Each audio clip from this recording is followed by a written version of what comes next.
బ్రహ్మర్షి పితామహ పత్రిసారి యొక్క దివ్య చైతన్యానికి కనెక్ట్ అవుతూ జగద్గురువైన శ్రీకృష్ణ పరమాత్మ యొక్క శక్తి స్థితి జ్ఞానాలను తీసుకుంటూ చక్కగా ఆ శివతత్వానికి, ఆ పార్వతీ పరమేశ్వర్ల తత్వానికి మనం కనెక్ట్ అవుతూ విజ్ఞాన భైరవ తంత్రం గురించి, ఆ తంత్రంలో శివుడు చెప్పిన సూత్రాల గురించి తెలుసుకుంటున్నాము.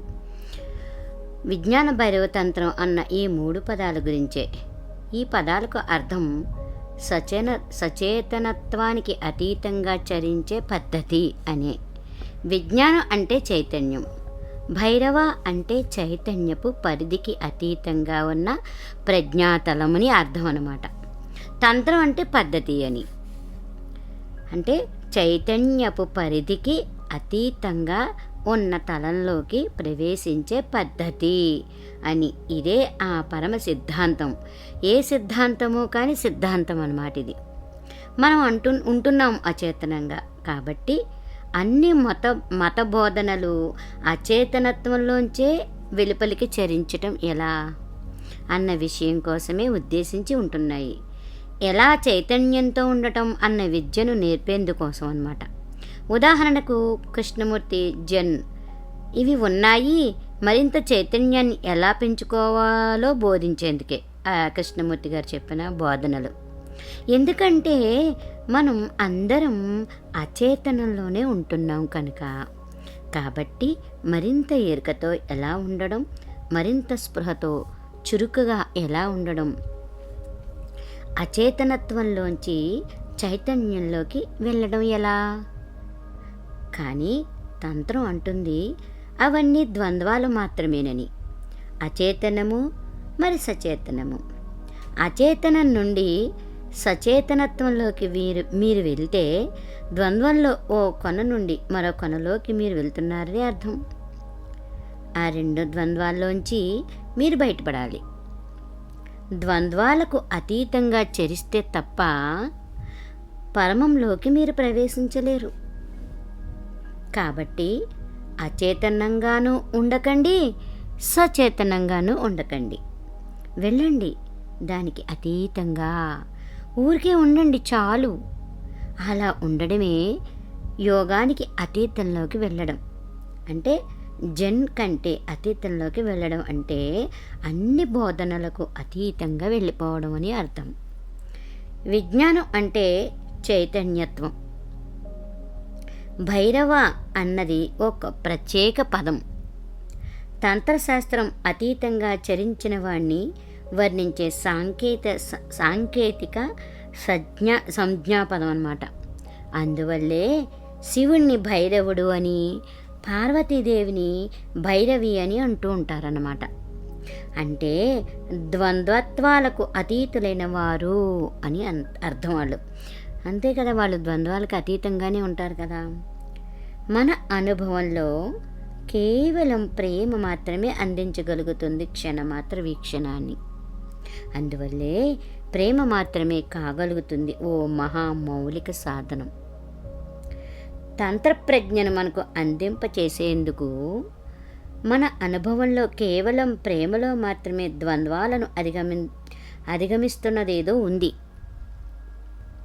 2 స్వరూపమూర్తులు ప్రేమలో ఉంటే ఎంత ప్రగాఢంగా అందులోకి వాళ్ళు ప్రవేశిస్తూ ఉంటారో అంతంత తక్కువగా వారు అయిపోతూ, అంతంత ఎక్కువగా వాళ్ళు ఒకటైపోతూ ఉంటారు. అందులోనే ఉంటున్న వాళ్ళలో ఓ శిఖర స్థాయిని అందుకున్నప్పుడు కేవలం బాహ్యంలో 2గా వాళ్ళు కనిపిస్తారే తప్ప అంతరంలో ఏకత్వాన్నే అందుకుంటూ ఉంటారు.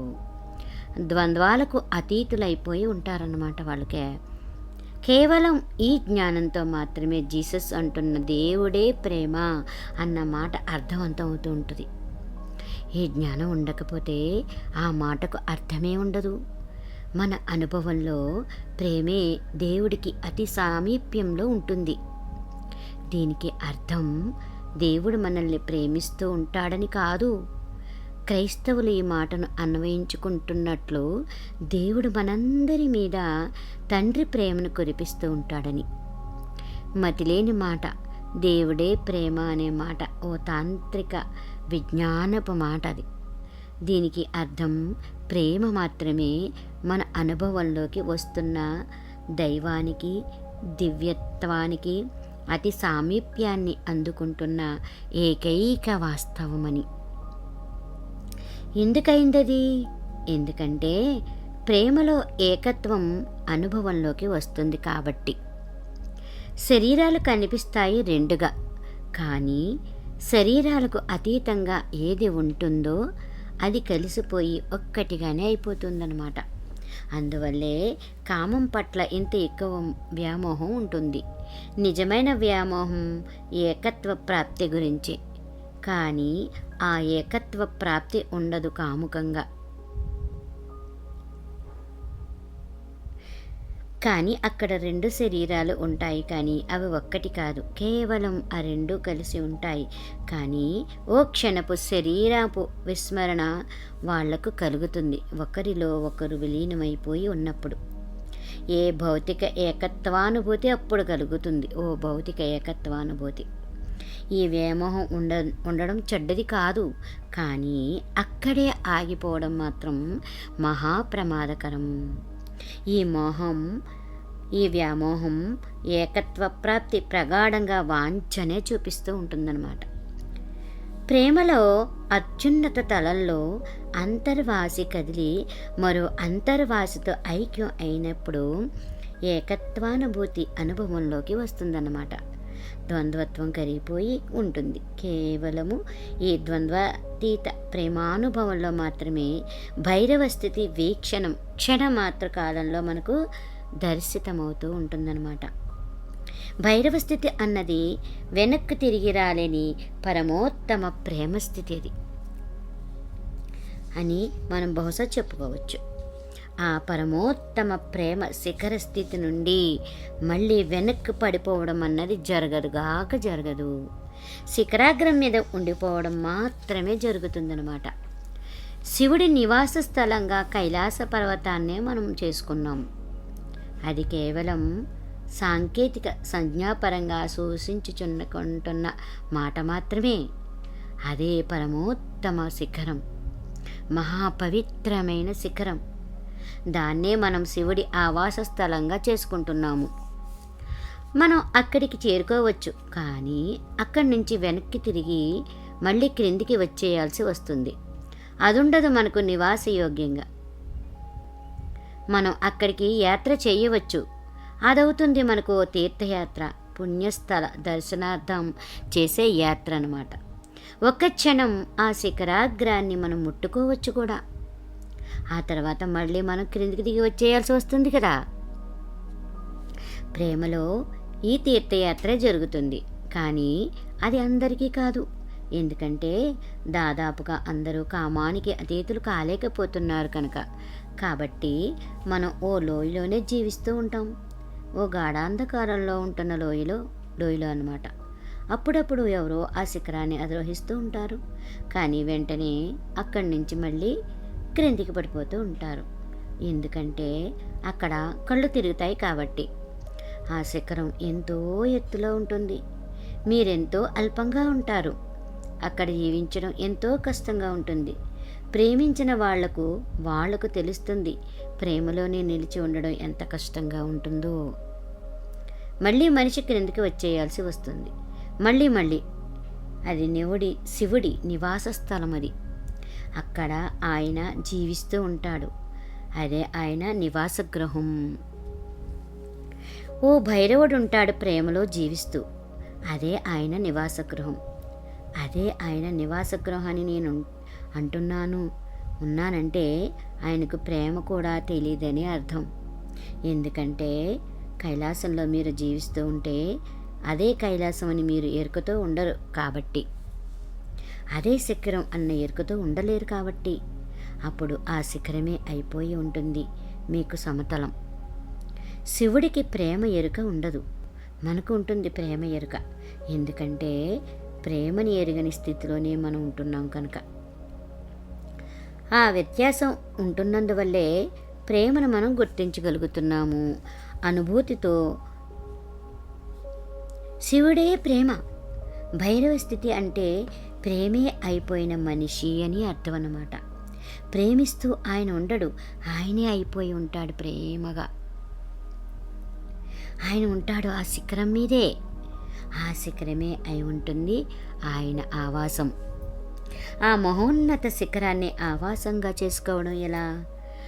ద్వంద్వాలకు అతీతంగా, ఆ చైతన్యానికి అతీతంగా, చైతన్యానికి అతీతంగా, శరీరానికి అతీతంగా, ఆత్మకు అతీతంగా, ప్రపంచానికి అతీతంగా, మోక్షం అని చెప్పబడుతున్న దానికి కూడా అతీతంగా, మహావిడుదలకు అతీతంగా ఆ శిఖరాన్ని చేరుకోవడం ఎలా?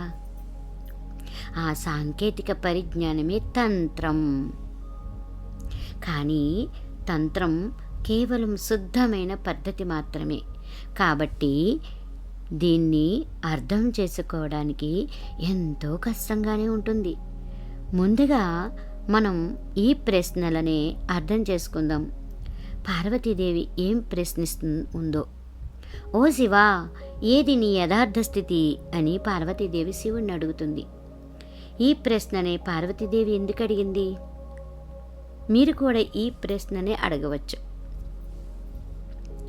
కానీ మీరు అడిగితే అది ఆ అర్థంతోనే మాత్రం ఉండదు.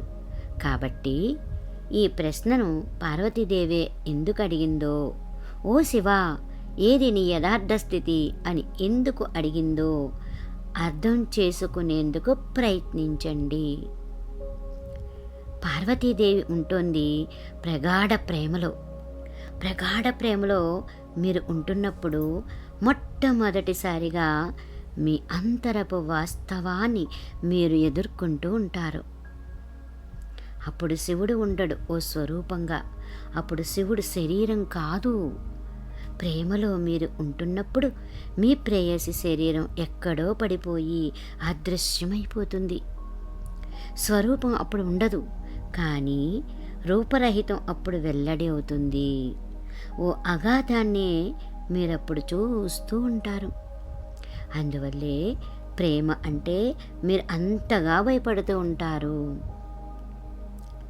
ఓ శరీరాన్ని మనం ఎదుర్కొని చూడవచ్చు. ఓ మొహాన్ని ఎదుర్కొని మన మొహంతో చూడవచ్చు. ఓ స్వరూపాన్ని మనం ఎదుర్కొని చూడవచ్చు. కానీ ఓ అగాధాన్ని ఎదుర్కొని చూడాలంటే మనకి భయం. ఎవరినో మీరు ప్రేమిస్తే, నిజంగా మీరు ప్రేమిస్తే అతడి శరీరం ఎప్పుడో అదృశ్యం అయిపోయే తీరుతుంది. కామకేళి పరాకాష్ట క్షణాలలో శిఖరాగ్రస్థాయిలో స్వరూపం అయిపోతుంది విలీనం. మీ ప్రియుడిలోంచే మీరు వెళ్ళిపోతారు రూపరహితంలోకి. అందువల్లే మనకు భయం. అంతులేని అగాధంలోకి పడిపోవడమే అది. కాబట్టి ఇది కేవలం కుతూహలంతో అడగబడుతున్న ప్రశ్న కాదు. ఓ శివా, ఏది నీ యథార్థ స్థితి? పార్వతీదేవి దృశ్య స్వరూప ఆకృతి ప్రేమలోనే పడిపోయి ఉంటుంది తప్పకుండా. విషయాల ప్రారంభం ఆ విధంగానే జరుగుతూ ఉంటుంది. ఆమె అతడిని ఓ మనిషిగానే ప్రేమించి ఉంటుంది. ఇప్పుడు ఆ ప్రేమ పండి ఉన్న సమయం ఆసన్నం అయినప్పుడు, ఆ ప్రేమ ప్రస్తుతం పుష్పించి ఉన్నప్పుడు ఈ మనిషి అయిపోయి ఉంటాడు అదృశ్యం. ఆ మనిషి అప్పుడు అయిపోయి ఉంటాడు రూపరహితము. అప్పుడు ఆ శివుడు ఎక్కడా కనిపించడు. ఓ శివా, ఏది నీ యథార్థ స్థితి? ప్రేమ మహా తీవ్ర స్థితిలో సాగుతున్న తరుణంలో అడగబడే ప్రశ్న అది. మరి ప్రశ్నలు రేగినప్పుడు వాళ్ళు ఉంటారు విభిన్నంగా. అప్పుడు వాళ్లకు ఉన్న మనస్థితులకు అనుగుణ్యంగా అన్నమాట. కాబట్టి సృష్టించండి పరిస్థితిని, ఆ ప్రశ్న ఉదయించగలిగే ఆవరణాన్ని మీ మనస్సులో. పార్వతీదేవికి తప్పకుండా నిరాశే ఆవహించింది. శివుడు అయిపోయాడు అదృశ్యం. ప్రేమ పరాకాష్ఠలో ప్రేమికుడు అయిపోతాడు అదృశ్యం. ఎందుకు జరుగుతుంది ఇది? ఇది జరగడం నిజంగా ఎందుకంటే ప్రతి ఒక్కరూ రూపరహితులే కనుక. మీరు ఓ శరీరం కాదు. ఓ శరీరంలాగా మీరు చరిస్తూ ఉంటారు. ఓ శరీరంలాగా మీరు జీవిస్తూ ఉంటారు. కానీ మీరు కారు ఓ శరీరం. ఎవరినైనా మనం బయట నుంచి చూస్తే ఆ మనిషి కనిపిస్తాడు ఓ శరీరంగా ఉంటూ. కానీ ప్రేమ లోపలికి చొచ్చుకుపోతుంది ఆంతర్యంలోకి. అప్పుడు మనం మనిషిని బాహ్యంలోంచి చూస్తూ ఉండం. ఓ స్వరూపమూర్తి తనను తన ఆంతర్యంలోంచి చూసుకుంటే ఎలా ఉంటాడో ఆ విధంగానే చూడగలుగుతుంది ప్రేమ. అప్పుడు మూర్తి స్వరూపం అదృశ్యమైపోతుంది. ఆయన స్వరూపరాహిత్యంలోకి ప్రవేశించాడు. మీరు కూడా ఓ స్వరూపరాహిత్య సంభవ జన్ములే ఉనికిలో కానీ మీకు తెలియదు. మీరు సూటిగా మిమ్మల్ని వేరే వాళ్ళ కళ్ళల్లోంచే మీరు తెలుసుకుంటూ ఉంటారు. ఓ దర్పణంలోంచి తెలుసుకుంటారు మిమ్మల్ని మీరు. ఏదో సమయంలో అద్దంలోకి చూసుకుంటున్నప్పుడు మీ కళ్ళు మూసుకుని ఆలోచించండి, ధ్యానించండి.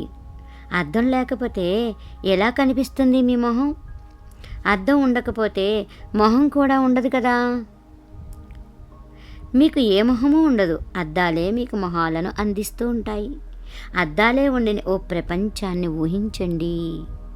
మీరుంటారు ఒంటరిగా. ఎక్కడ ఏ అద్దము ఉండదు.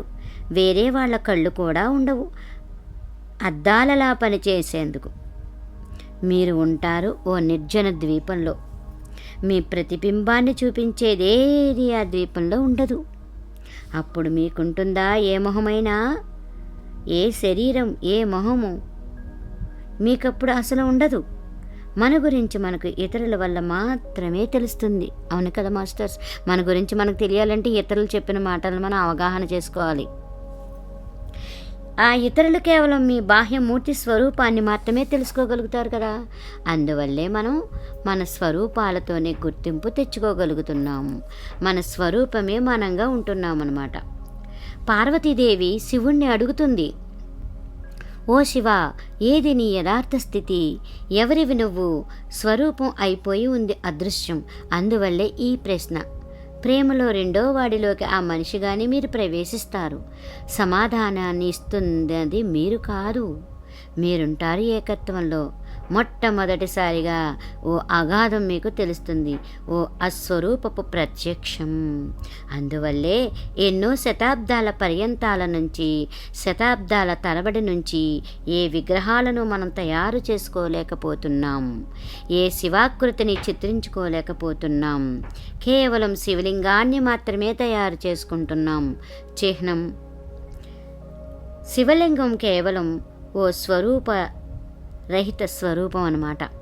మీరు ఎవరినో ప్రేమిస్తున్నప్పుడు, ఎవరిలోకో మీరు ప్రవేశిస్తున్నప్పుడు ఆ అన్యులు కేవలం జ్యోత్స్నా ప్రకాశంగా మాత్రమే ఉంటారు. కేవలం తేజస్వరూపంగా మాత్రమే ఉంటారు. అందువల్లే అడుగుతుంది పార్వతీదేవి, ఏది నీ యథార్థ స్థితి అని. ఓ శిష్యుడికి, ఓ గర్భానికి ఉన్న స్వీకరించే గుణం లాంటి తత్వం ఉన్న గ్రాహక శక్తి ఉండాలి.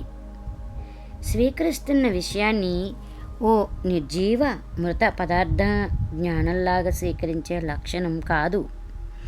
ఆ స్వీకరింపబడిన విషయాంశంలో మీ లోపల పెరగాలి. ఆ విషయం మీ నెత్తురు, ఎముకలో ఎముక అవ్వాలి. మీ శరీరాంగంగా తయారైపోవాలన్నమాట. ఇప్పుడు అది ఎదగాలి. ఆ ఎదుగుదలే మిమ్మల్ని పరివర్తిస్తుంది, గ్రహిస్తున్నవాణ్ణి. అందువల్లే తంత్రం ఈ సాధనాన్ని ఉపయోగిస్తుంది. ప్రతి పరిభాషణ పార్వతీదేవి ప్రశ్నతో ప్రారంభమై శివుడి యొక్క ప్రత్యుత్తరంతో ముగుస్తుందన్నమాట. పార్వతీదేవి శివుడి భార్య, అర్ధాంగి, ఆయనలోని స్త్రీత్వపు భాగం అన్నమాట. ఇంకొక విషయం కూడా ఉంది. ఇప్పుడు నవీన మానసిక శాస్త్రం, ప్రముఖంగా ప్రగాఢ మానసిక శాస్త్రం చెబుతోంది, మానవుడు సగం పురుషుడై సగం స్త్రీ అయి ఉంటున్నాడని. ఎవరూ పరిపూర్ణులు కారు, ఎవరు పూర్ణ స్త్రీలు కారు. ప్రతి ఒక్కరూ ఉభయ లైంగికులే. ఉభయ లైంగికత్వాలు ఇద్దరిలోనూ ఉంటున్నాయి. ఇది అత్యంత నవ్య పాశ్చాత్య గ్రాహక ప్రజ్ఞాంశం అన్నమాట. కానీ తంత్రానికి ఇది అత్యంత మహామౌలిక ప్రజ్ఞే. అనేక వేల సంవత్సరాలకు పూర్వమే మీరు పరమశివుని అర్ధనారీశ్వర స్వరూప చిత్రాలను బహుశా తప్పకుండా చూసే ఉంటారు. సగం పురుషదేహం, సగం స్త్రీదేహం. ఇటువంటి ప్రజ్ఞాంశం ప్రపంచంలో ఇంకెక్కడా కనిపించదు. శివుణ్ణి సగం పురుషుడిగాను సగం స్త్రీగాను చిత్రిస్తారు.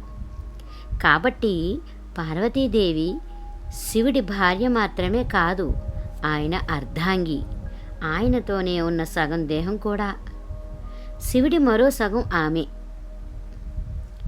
ఓ శిష్యుడు గురువుగారి అర్ధ శరీరంలాగా తయారైపోతే తప్ప మహా ఔన్నత్యపు బోధను, గూఢ విద్యను అందించగలగడం అసాధ్యమవుతుంది కదా. గురువుతో ఏకత్వాన్ని పొంది మీరుంటే అక్కడ సంశయమే ఉండదు. మీ గురువుతో సహవాసి అయ్యి సంపూర్ణంగా ఆయనతో ఏకత్వాన్ని పొంది ఉండి ప్రగాఢంగా ఒక్కటే అయిపోయి ఉంటే ఏ వాదనలు ఉండకుండా, ఏ తర్కము ఉండకుండా, ఏ హేతు నిరూపణము ఉండకుండా ఆయనతోనే ఏకత్వాన్ని పొంది ఉంటే అప్పుడు ఆ శిష్యుడు కేవలం పీల్చుకుంటూ ఉంటాడన్నమాట. ఓ గర్భంగానే తయారైపోయి ఉంటాడు. మరి అప్పుడు ఆ బోధ మీ లోపల ఎదుగుతూ మిమ్మల్ని పరివర్తింపచేస్తూ ఉంటుంది. అందువల్లే తంత్రం ప్రేమ భాషలో లిఖించబడింది. ప్రేమ భాష గురించిన మరో విషయాన్ని గురించి కూడా అర్థం చేసుకోవాల్సి ఉంది. 2 రకాల భాషలు ఉన్నాయి: సహాయకితక భాష, ప్రేమ భాష. మౌలికమైన తారతమ్యాలు ఈ భాషలో కూడా ఉన్నాయి. సహేతుక భాష ఉంటుంది దూకుడుగా, విజృంభిస్తూ వాదనాభరితంగా, హింసాత్మకంగా. సహేతుకమైన భాషను నేను ఉపయోగించానంటే నేనే తయారైపోతాను మీ మనస్సు లోపలికి దూసుకుపోతూ. మిమ్మల్ని నమ్మించేందుకు నేను ప్రయత్నిస్తాను. మిమ్మల్ని పరివర్తించేందుకు నేను ప్రయత్నిస్తూ ఉంటాను. మిమ్మల్ని ఓ కీలుబొమ్మలాగా తయారు చేసేందుకు నేను ప్రయత్నిస్తూ ఉంటాను. నా వాదన ఒప్పుగా ఉంటుంది, మీరే తప్పు అయి ఉంటారు. సాహేతుక భాష ఉంటుంది అహంకార కేంద్రం చుట్టూ తిరుగుతూ. నేనే ఒప్పును, మీరే తప్పులు. కాబట్టి నేను ఒప్పు అని, మీరే తప్పు అని నేను నిరూపిస్తూ ఉండాలన్నమాట. మిమ్మల్ని ఏమాత్రము నేను అప్పుడు పట్టించుకోను. నేను ఉంటాను నా అహంకారానికి మాత్రమే సంబంధించి. నా అహంకారమే ఉంటుంది ఎప్పుడూ ఒప్పుగా. మరి ప్రేమ భాష ఉంటుంది అత్యంత విభిన్నంగా, వైవిధ్యంతో. నా అహంకారానికి సంబంధించి నేను ఉండను. మిమ్మల్ని ఆప్యాయంగా నేను పట్టించుకుంటూ ఉంటాను. నేనుండను దేన్నో నిరూపించాలనుకుంటూ. నేనుండను నా అహంకారపు బలాన్ని పెంచుకోవాలని అనుకుంటూ. మీకు సహాయపడేందుకే నేను ఉంటాను. నా కరుణావేశం పొంగుతూ ఉంటుంది. మీరు ఎదిగేందుకు, మీరు పరివర్తితులయ్యేందుకు, మీరు పునర్జన్మించేందుకు. రెండవది తర్కం ఉంటుంది, ఎప్పటికీ మేధోపరంగానే. ప్రజ్ఞలు, విషయాంశాలు ఉంటాయి ప్రాముఖ్యంగా. ఓ వాదనే ఉంటుంది ప్రాముఖ్యంగా. ప్రేమ భాషలో చెప్పబడుతున్న విషయానికి ప్రాముఖ్యత అంతంత మాత్రంగానే ఉంటుంది. ఎలా చెప్పబడుతూ ఉందన్న విషయమే ఉంటుంది ప్రాముఖ్యంగా. ఆ సమాచారాన్ని తెస్తున్న పాత్ర అంటే ఆ పదం ఉండదు ప్రాముఖ్యంగా. ఆ పదం అందిస్తున్న సమాచారమే ఉంటుంది మరింత ఎక్కువ ప్రాముఖ్యంగా. అది ఉంటుంది 2 హృదయాల మధ్య జరుగుతున్న సంభాషణలాగా, 2 మనస్సులు మాట్లాడుకుంటున్న చర్చలా ఉండదు. అదుండదు ఓ వాదన ప్రకరణగా. అదుంటుంది కేవలం సమాచారాన్ని అందిస్తున్న అర్పణలాగా. కాబట్టి ఇది ఉంటుంది మహా అరుదుగా. పార్వతీదేవి శివుడి ఒళ్ళో కూర్చుని అడుగుతూ ఉంటుంది. శివుడు ఇస్తూ ఉంటాడు సమాధానాలను. అది ఉంటుంది ప్రేమ సంభాషణగా. ఏ యుద్ధాలు ఉండవు అక్కడ. అది జరుగుతుంది శివుడు తనతో తనే మాట్లాడుకుంటూ ఉంటున్నట్లనమాట. ఎందుకు ఇంత ఒత్తి చెప్పాలి ప్రేమను, ఈ ప్రేమ భాషను? ఎందుకంటే ఓ ప్రేమ వ్యవహారాన్ని మీ గురువుతో మీరు చేస్తున్నప్పుడు అప్పటి పరిస్థితి, పర్యావరణం అత్యంత విభిన్నంగా పరినిర్మింపబడి తయారై ఉంటుంది కనుక అప్పుడు మీరు మీ గురువుగారి మాటలను వింటూ ఉండరు. ఆయననే మీరు తాగేస్తూ ఉంటారు. ఆయన ఏం మాటలు మాట్లాడుతున్నది అసంగతం. వాస్తవంలో ఆయన మాటల మధ్యలో ఉంటున్న నిశ్శబ్దానికి ఎక్కువ ప్రాముఖ్యత ఉంటుంది. ఆయన చెబుతున్న మాటలు అర్థవంతంగా ఉండవచ్చును, ఉండకపోవచ్చును కూడా. కానీ ఆయన కళ్ళు ఉంటాయి అర్థవంతంగా, ఆయన చేష్టలు ఉంటాయి అర్థవంతంగా, ఆయన కరుణ ఉంటుంది అర్థవంతంగా, ఆయన ప్రేమ ఉంటుంది అర్థవంతంగా అన్నమాట. అందువల్లే తంత్రానికి ఓ నిర్ణీత సాధనం, ఓ సౌష్టమం ఉంటుంది. ప్రతి పరిభాషణ పార్వతీదేవి ప్రశ్నతోనే ప్రారంభమై పరమేశ్వరుడి ప్రత్యుత్తరంతోనే తృప్తమవుతుంది. ఏ వాదనలు అక్కడ ఉండవు, ఏ మాటలు దుర్వినియోగం కావు. మహాసమాచార నిక్షిప్తాలుగానే ఆయన పదాలు ఉంటాయి. సంగ్రహంగా సమాచార నికృప్త వాక్యాలతోనే అందించబడుతూ ఉంటుందన్నమాట. ఆ మాటలు నమ్మించేందుకోసం ఉండవు, సంబంధిత విషయం మాత్రమే ఉంటుంది అందులో. ఓ ముకులిత మానసంతో పరమేశ్వరుడి మీద ఓ ప్రశ్నను మీరు సంధిస్తే శివుడు మీకు ప్రత్యుత్తరాన్ని ఈ విధంగా ఇవ్వడు. ముందుగా మూసుకుపోయి ఉన్న మీ మనస్సు తెరుచుకోవాలి, ఆ ప్రతిబంధకాలు తొలగిపోవాలి. అందుకోసం ఆయన దూకుడుగా పరివర్తించాల్సి వస్తుందన్నమాట. అప్పుడు మీ అన్ని పూర్వ నిశ్చితాలను, అన్ని పూర్వాభిప్రాయాలను ఆయనే బలవంతంగా విధ్వంసం చేయాల్సి వస్తుంది. మీ గతాన్నంతా మీ నుంచి తొలగిస్తే తప్ప మీకు ఇవ్వడానికి ఏమీ ఉండదు. కానీ పార్వతీదేవితో ఆయన మాట్లాడుతూ ఉన్నప్పుడు ఈ సమస్య అక్కడ ఉండదు. పార్వతీదేవికి ఏ గతము ఉండదు, ఎప్పుడు ఆవిడ వర్తమానంలోనే ఉంటారన్నమాట. గుర్తు పెట్టుకోండి, ప్రగాఢమైన ప్రేమలో మీరుంటున్నప్పుడు మీకు మనస్సే ఉండదు. ఏ గతము మీకు అప్పుడు ఉండదు.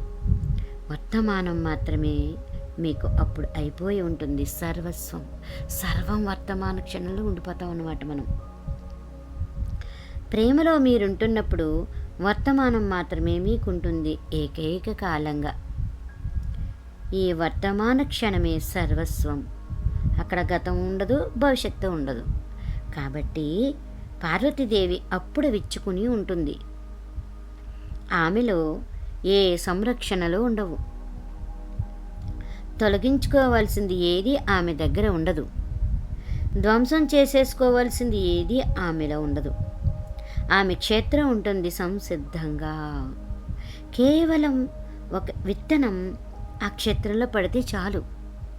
క్షేత్రం సంసిద్ధంగా ఉండడమే కాదు, ఆహ్వానిస్తూ ఉంటుంది కూడా, స్వీకరించేందుకు ఎదురు చూస్తూ ఉంటుంది కూడా, ఓ గర్భాన్ని తనకు ప్రసాదించమని ప్రార్థిస్తూ ఉంటుంది కూడా. కాబట్టి మనం చర్చించుకోబోయే మాటలన్నీ మహా సంక్షిప్తంగా మాత్రమే ఉంటాయి. అవి ఉంటాయి కేవలం సూత్రాలుగానే. కానీ ప్రతి సూత్రము మహా సంక్షిప్తంగానే ఉన్నా ఈశ్వరుడు ఉచ్చరిస్తున్న ప్రతి నిక్షిప్త పదము ఓ వేదానికి సమానమైన విలువను కలిగి ఉంటాయి. ఓ పవిత్ర గ్రంథపు విలువను పొందినవై ఉంటాయి. ఓ ఖురాను విలువను పొందినవై ఉంటాయి. ఆయన పలుకుతున్న ప్రతి వాక్యము ఉంటుంది ఓ మహాశ్లోక పరినిర్మాణానికి ప్రథమ మూలమై. శ్లోకాలు ఉంటాయి తార్కికంగా. ముందుగా ఓ విషయాన్ని మీరు ప్రతిపాదించాలి, తర్వాత దానిని సంరక్షించుకోవాలి, వాదించి సమర్థించి దాన్ని నిలబెట్టుకోవాలి. కానీ శ్లోకాల్లో ఏ వాదనలు ఉండవు, ప్రేమభరిత విషయాంశాలు మాత్రమే ఉంటాయి.